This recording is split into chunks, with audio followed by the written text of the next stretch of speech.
Hi there, it's the 1st of September and we're at home in our kitchen and just want to look at some of the apples, and we'll begin by looking at this book which I've often mentioned before, the Rosie Saunders apple book, and this one is signed by Rosie Saunders. She's the artist.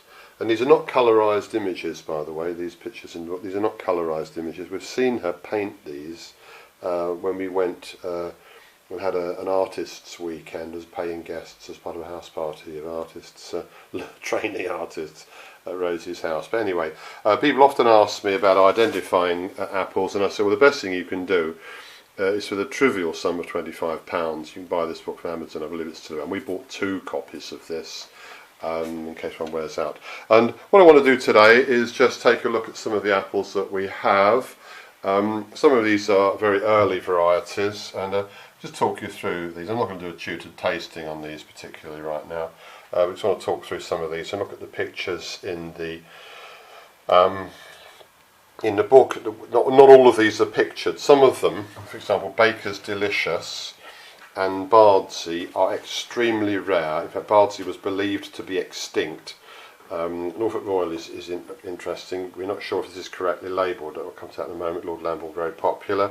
Devonshire Quarrenden, it looks a little bit like Spartan, doesn't it, from the colour, but the shape of it is a sort of flattened shape, very, very different. It's ripe much, much earlier. The naming of that is interesting, and Irish peach. Anyway, so let's open the book and have a look. Irish peach, so let's talk about this. We had a very big crop last year of Irish peach. This is I think it's a very attractive apple. It's probably the most richly, it's probably the first really richly flavoured apple that arrives. One fault, it's got 2 faults. One is it's a very light cropper. It's not a very heavy cropping tree. Last year we had a really heavy crop, but this year only a very light crop. And the other thing is it's quite a soft apple. I'm not doing a tasting here of these, otherwise the video is going to last for a very long time.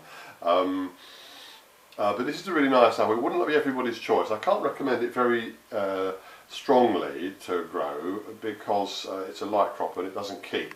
It's really only ripe to it even straight from the tree. It can still be quite soft. If you want to home in on the pictures here.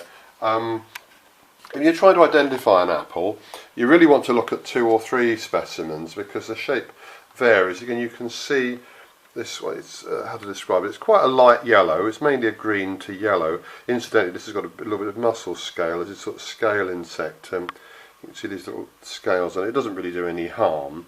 You can pick them off. It doesn't really do any harm. But we've not been spraying much lately at all. You're looking for the shape when you're trying to identify an apple. You can home in on this, Julia. The beauty of this book is it shows you a cross section, so you get an idea of the shape of the internal cavity, the shape of the concavity at both ends, whether the stalk is long or short, broad, or whether there's a bit of russeting around. And of course the artist also includes the leaves as well. But they vary quite a lot, and one of the reasons that these old apples, these old heirloom or heritage apples, are not really grown very much anymore, really, is because of their variability in appearance. That's one of the issues. I'm just going to flick the shutter, it might be a little, sorry. Anyway, this is an interesting apple. Let's see the next one. Again, Miller's Seedling. There's a story behind this book. I once read a book called New Forest Orchard by a man called Hugh Quigley. Very interesting little book. It was partly fiction, partly whimsy, partly history. It's about a man who planted an orchard in the New Forest. Anyway, he spoke very highly of Miller's Seedling and said, oh, they say it's biennial, that's not true. They say it doesn't keep very long, that's not true either. Well, unfortunately, however nice the book it was, we planted these apples, very rare. I tracked one example of Miller's Seedling. I tracked it down from Keeper's Nursery in Kent, years ago, and I grafted a few. We at one stage we had about 20 of them. We found it's extremely biennial. You got a massive crop one year and nothing the following year, and I found I couldn't change that by pruning, and also it doesn't keep very long. It's quite a nice apple. It's a vinous apple. We often talk about vinous versus aromatic. The Irish peach is emphatically an aromatic apple, and it's a little bit soft. in many ways, whereas the Miller's Seedling is rather crunchier. It's got a crisper, more like a grape-like sort of flavour. It's a crisper texture. It's not such a strong flavour. When we used to do the farmers markets, we found that our customers didn't much like these. They don't actually taste of very much, and it's an apple we've reduced the number of. We used to have quite a few of them, but we reduced the numbers because they weren't selling, and now we've just got 2. And it's interesting, they're out of phase, so the trees are growing next to each other in a slightly forgotten corner of the orchard, and one year one of them has a massive crop and the other year has none, and the other year it swaps around. So it's an interesting little tree. Just a point to make here, Steve, yeah. about the colour. If you'd yeah. like to put that fruit back by the picture. Yeah. Can you see that the fruits we grow are much redder? Yeah. Now, our fruit tends to be quite highly coloured because we're on a low nitrogen soil. Yeah. But also the Millers that we grow are most likely a sport of Miller's Seedling called Red Miller. You think so? I'm not convinced. Incidentally, I will point one thing out. If you look at this picture, can you see there's like a little hump in the fruit there? We've got one here. Yeah. Can you see it? It's got shoulders. A shouldered angle. Some apples have got that. It looks almost like hexagon, doesn't it? Almost hexagonal. And this book, I say, if you want to identify apples, then certainly Rosanne Saunders is the best one. This is a beautiful apple. This is a really attractive looking fruit. The St Edmunds, I'll come back to the St Edmunds Pippin later because I'm going through this in order. This is the Devonshire Quarrenden. The name of it is interesting. People have no idea what this name means. Some think it means 40 days, as in the fruit will keep for 40 days. So I'm not sure that it does. No, it wouldn't. I'm not sure that it does. As you see, it's a very red apple. It's a very flat-looking sort of apple. And again, it's somewhat angular. Can be a very nice cropper. I think this is a really good quality early cooking apple. I think it is much better than Miller's Seedling. I can't recommend Miller's Seedling actually, but this I do recommend. I think you mean a dessert apple, not a cooker. Sorry, sorry. I meant an early. I meant to say early. Others think that Quarrenden is a corruption of the French Carentan, because in the Normandy apple growing area there is a village called Carentan. And some people think it's a corruption of Carentan, but nobody knows. That's part of the romance of these old apples. This this apple was first mentioned by Warlidge in the Vinetum Britannicum in 1678. So this is a very, very old apple. And one of the points I often make is that there's a lot to be said, particularly if you want to try and be an off-gridder and a smallholder and maybe get into self-sufficiency to some extent. Think about growing some of the fruits which were grown for hundreds of years before pesticides became available, before apple sprays became available, because these were intelligently selected by our ancestors to survive in tough conditions. So they've got old genetics and they've got tough genetics in them. This apple hasn't been sprayed at all this year, and look, it's pretty. Has it? No, it's not been sprayed. And they're really quite clean. Anyway, so the Devonshire Quarrenden. This is an apple that I can recommend. Laxton's Epicure. This is a nice one. In fact, a friend just posted on Facebook that they had bought one of these from us years ago, and it had been cropping in their garden for the last 2 weeks. In other words, through late August, and it really enjoyed it a lot. This is a great early apple. Doesn't keep very well. Very heavy cropper. It's got long stalks on it. It's got an aromatic, coxy type flavour. Good texture. Laxton's Epicure is a very strong recommend in my book. It's a very regular cropper. Occasionally it'll miss a year. You do need to thin it though. It's so fertile it will often set 5 or 6 apples to a bunch, and you've got to thin them out. But again, it also cooks very well. Yeah. It stays in its shapes, in its pieces, and it tastes rather like a cooked pear. Yeah, it's a really good apple. Again, it's an early apple. It doesn't keep for very long. This was a cross between Wealthy, which I think is an American-style vinous apple, and Cox, which is an English-style aromatic apple, and it's got some of the best of both worlds. This is one of my strong recommends. Again, it's ripe in a good year. It'll be ripe in late August. It will not keep beyond the end of September. It will go soft, I guarantee you. Well, it will keep But you'd need to then cook it because it would become unpalatable to eat raw. Okay, now this is an interesting. Must move on because otherwise we run out of time. This is an interesting apple, James Grieve. You see, that's quite a big apple. That's not by accident. We thin this hard because although this is a dual-purpose apple, you can eat it or you can cook it with advantage.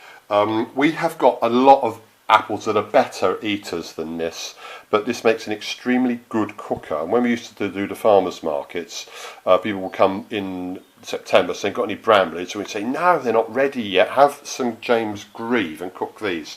And people would appreciate them and then ask for them by name. And they cook down to a fluff like brandy. You get a bigger with more size flavour. by thinning. Thin them hard and you'll get a bigger size, which everyone prefers for cooking. Incidentally, a really nice thing to do with a cooking apple. An apple corer, core the centre out, well not a potato peeler, core the centre out and put in some brown sugar and sultanas, drop a sherry as well if you like it. But And then bake it.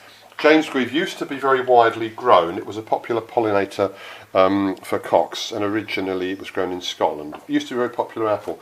Now this is interesting, Norfolk Royal. Norfolk Royal is an old apple, it's been grown for a long time. We bought this as Norfolk Royal, but I cannot remember for certain whether we bought this as Norfolk Royal or as Norfolk Royal Russet, It's which is a newer labelled apple. as Norfolk Royal. When you look at it, this is a conical apple, and this is not really conical in shape. This is a shiny red apple. This has got a little bit of orange flush that I love, and this yellow and this russety splashed over it. It's got a deep sort of golden russet over it. Some people don't like this. I don't know what's wrong with them, but I find this extremely beautiful and attractive. But let's compare this with the St Edmund's russet. They're not the same apple. There are a lot of similarities here. That's St Edmund's russet. That's Norfolk Royal becoming ripe at the russet. same time. Yeah. Well, who knows? I mean, there's only so much. But they have developed a new apple from the Norfolk Royal called Norfolk Royal Russet, which is a russeted one. So we may have bought Norfolk Royal Russet, or we may have bought another one. We'll have to do a tasting to see. It is possible that that apple may have been mislabelled, or we may have made an error. I'm not at the orchard now, I think it's got still got a label on it, but don't worry, these things happen and it doesn't matter too much. St Edmund's Pippin, this again is an early apple. This ripens quite early and it doesn't keep a long time. Same kind of season as the Laxton's Epicure. I love russets. This is a tip-bearing fruit. It's not a very heavy cropper, and again, like many of these apples, you may have to thin them. If you don't thin them, you maybe get 100 golf ball sized apples on a tree, and you're much better off with 30 tennis ball sized apples on a tree. Much better off in every way. So thinning, again, it's an art. How hard to thin, you'll get a feel for this. Maybe there's a mathematical formula, but I don't think that way. I've done lots of videos on apple thinning, and if you don't thin these, you'll get the tiny fruits. But this St Edmund's Pippin, it really is one of our favourites. It's a great apple for flavour. But again, this is the 1st of September today, and these are some of the apples which are around about now. In fact, having said that, the Norfolk Royal is really a later keeping apple. We've got a very young tree, and there were just 2 apples on it, and you decided to pick them. No, they'd fallen. They'd fallen onto the straw around the base. So we've just picked these for the sake of this video.